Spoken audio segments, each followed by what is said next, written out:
Hi, it's me again with Corel Draw Tips and Tricks, and this is part 3 of this series on how to cut something out larger than your laser bed. And if you haven't watched parts 1 and 2, you might want to back up and watch that.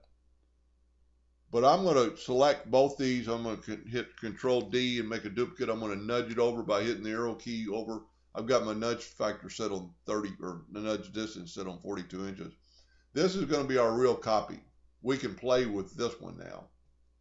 Do whatever we want to with it. Now, in your laser bed, when you cut this out, this is wasted material and this is wasted material if the plywood was the whole size of your bed. So we can test these two joints right here and put them up in this area and not affect when you do cut out your Texas. So we're going to test these two joints right here, but we need to get them out of there so you don't have to waste so much wood. We're going to take a rectangle, and then we're going to take another rectangle, and we need to do them a little bit different. You need to think about this. We need a color fill, smart fill, and we want no outline in black or whatever color you want. Now we have our female, and I grab the box. We have our female, and we left click, right click.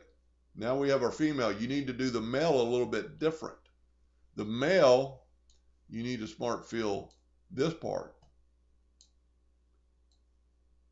Now we're going to left click, right click. Now take these two pieces, put them up in that area where you can't use them anymore. Let's just delete all this.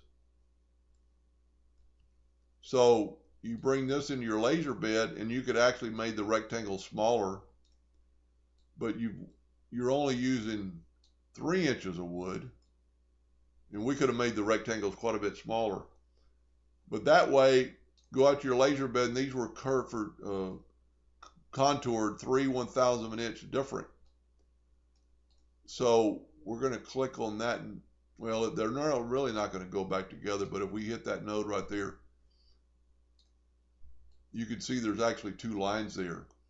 One of them is a little bit tighter. So there's what you need to test.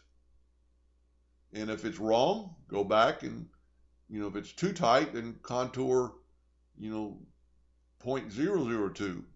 So if you didn't watch the second video, part 2, you might want to watch that so you'll kind of grasp that. Anyway, I hope that helped a little bit. Thank you for watching.